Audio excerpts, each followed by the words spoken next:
Buenas tardes, buenos días, depende de que usted esté viendo esto. Un saludo cordial para todos. Mi nombre es Percy Iván Aguilar Argueta y vamos a hablar del marco conceptual de la contabilidad. En términos generales, acá quiero aclarar que la contabilidad se registra y se maneja usando principios, usando normas. Y cada empresa, cada organización tiene sus principios y sus normas, pero a pesar de tener sus principios y sus normas que les son aplicables para su contabilidad, el fundamento siempre va a ser el mismo. Que en este tema, el fundamento van a ser las normas internacionales de información financiera. Entonces, el marco conceptual o el marco de referencia se entiende como el conjunto de normas, principios, técnicas y procedimientos que son aquellas regulaciones aplicables a la contabilidad de una organización. El marco conceptual debe estar aprobado por la junta directiva de la organización, digamos de una anónima por el consejo de administración, de una ONG por la junta directiva, de una cooperativa también por el consejo de administración, por ejemplo. Y entonces ese marco conceptual, esas normas, esos principios tienen su fundamento teórico.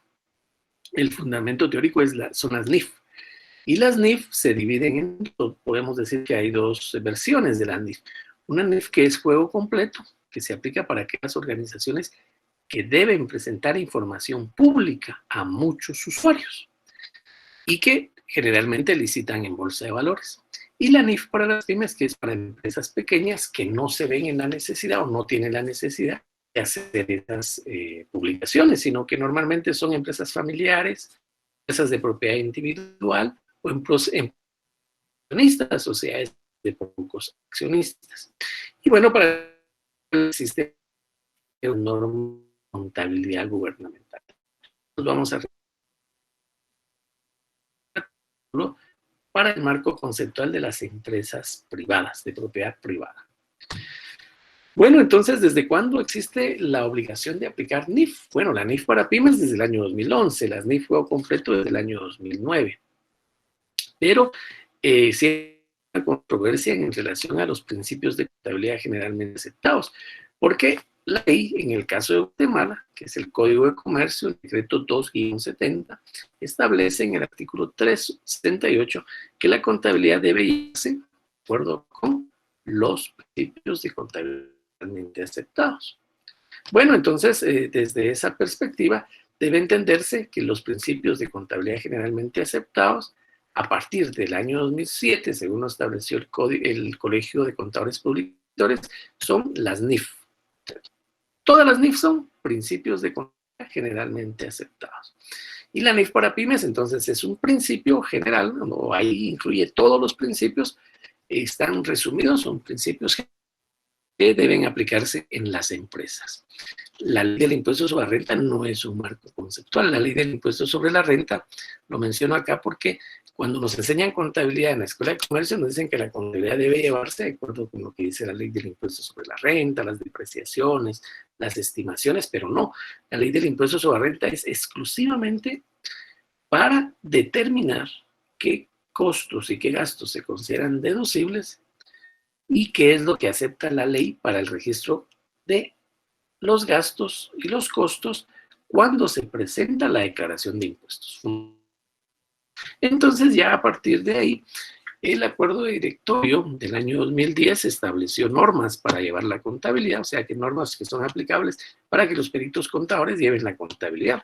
Hay que recordar también que hay una ley de contadores que data del año de 1945, o sea, de la época de Jorge Ubico. Antes del 45, sí, es antes de eso, Jorge Ubico en el año 1940, ahí más o menos. Pero esa ley de contadores establece normas para llevar la contabilidad, que en realidad son las mismas normas que hemos establecido y que estamos usando actualmente, pero normas para efectos de tributación. Las normas para efectos de información, de estructura de los estados financieros, de presentación fiel de la información financiera, de que sean fiel reflejo de la situación financiera de la empresa, las normas que se deben usar son las NIF. NIF en la versión de juego completo o NIF para pymes, para las pequeñas y medianas empresas, o que tienen, aquí no tanto interesa el capital, sino a quienes le tienen que reportar. Si le tienen que reportar a un grupo muy pequeño de accionistas, pues entonces puede aplicar la NIF para pymes, porque hay empresas millonarias, enormes, grandes, sobre todo aquí en Guatemala, que no licitan en bolsa de valores y que sus accionistas son los familiares. Entonces ellos, pues lógicamente pueden aplicar la NIF para pymes. Pero yo creo que en este sentido, ya cuando una empresa es lo suficientemente grande, yo recomendaría que se aplique la NIF juego completo. Porque para todos puede ser NIF juego completo, pero aquellos que tienen o les es un costo muy elevado aplicar la NIF juego completo, entonces aplican la NIF para las pymes.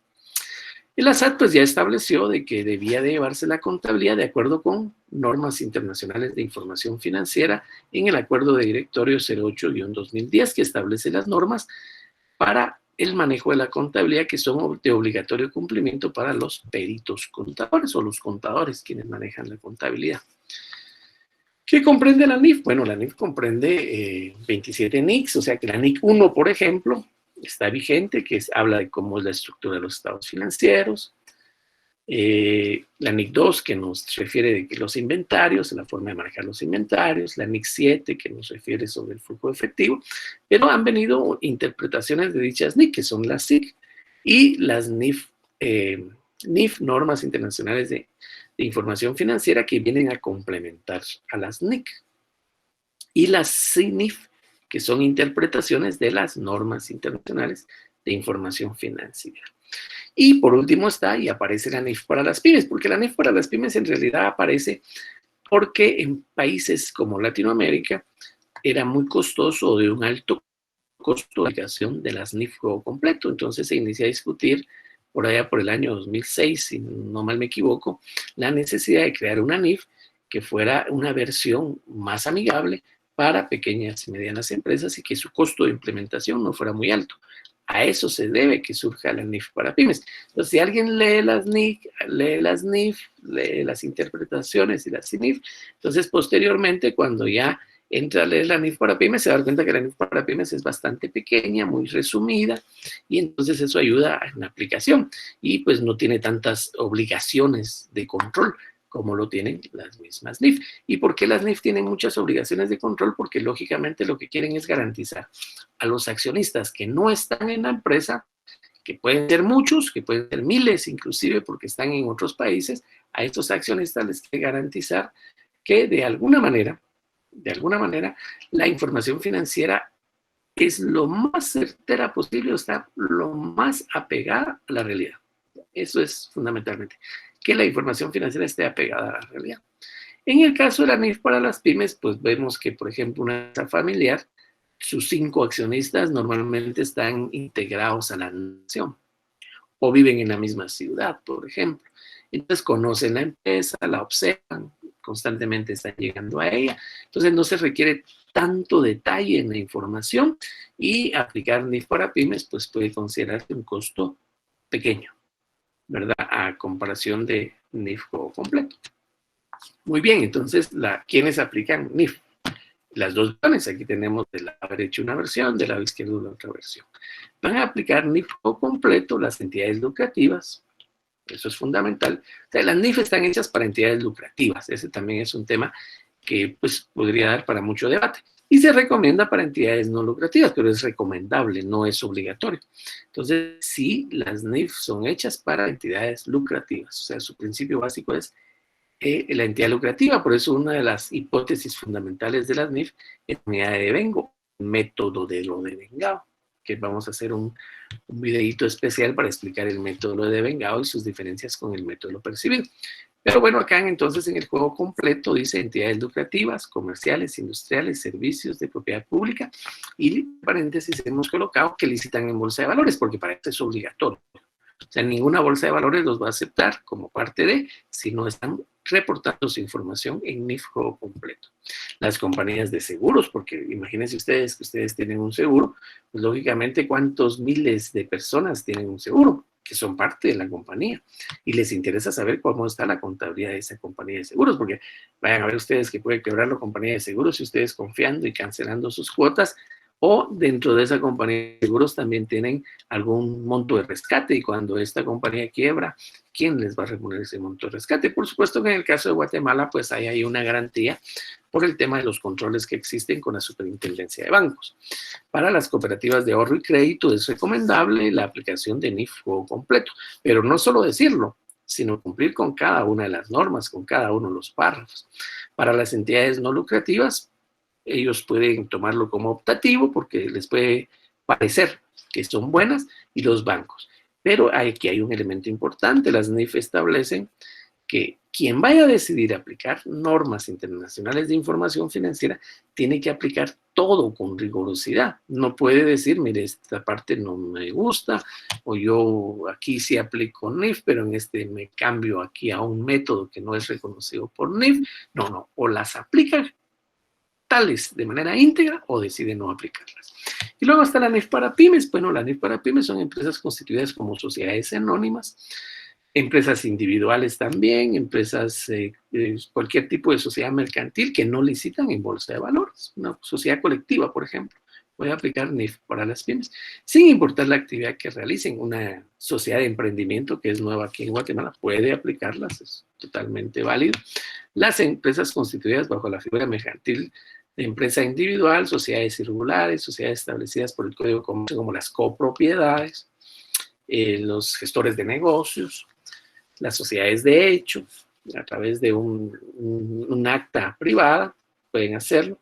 Las sociedades civiles lucrativas, hay sociedades civiles que son lucrativas y hay sociedades civiles que no son lucrativas, también pueden considerar aplicar la NIF para pymes, y las ONGs.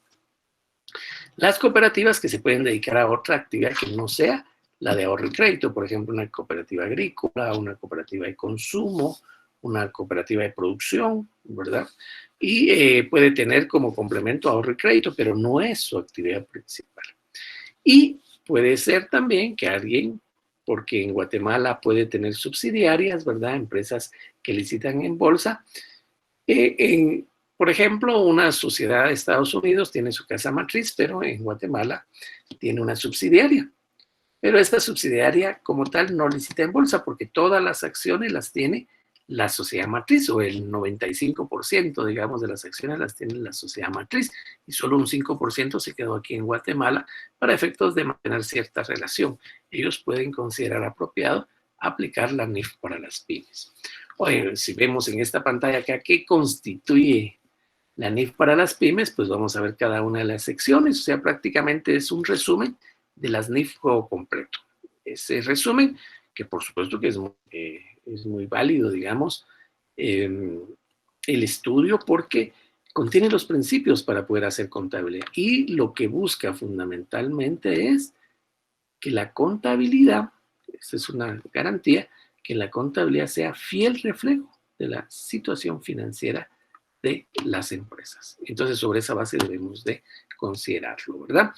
Bueno, ya vamos a entrar vamos a hacer videos para cada detalle de esto, ¿verdad? Entonces, ¿qué es una pyme? Se considera una pyme una empresa que no tiene obligación pública de rendir cuentas. Publica estados financieros ya con propósitos generales, que para el impuesto sobre la renta, para los propietarios, para los acreedores, ¿verdad? Esa se considera una pyme. Y entonces, con esta diapositiva terminamos este pequeño video. Vamos a decir, en resumen, en conclusión, que el marco conceptual es un conjunto de normas, reglas, principios, procedimientos, sobre los cuales se basa la preparación y presentación de los estados financieros. Recordemos que estamos hablando de 5 juegos de estados financieros: flujo efectivo, el balance general, el estado de resultados, el estado de cambios en el patrimonio y las notas a los estados financieros, ¿verdad? Entonces, el marco conceptual también es utilizado para interpretación de dichos estados financieros. Muy bien, con esto pues damos por finalizado nuestro video del día de hoy. Espero que les sea de mucha utilidad para ir comprendiendo. Por supuesto que aquí está apenas el primer video y aquí en adelante van a haber muchos más. Que tengan muy feliz tarde, día, mañana, depende de la hora que estén viendo el video.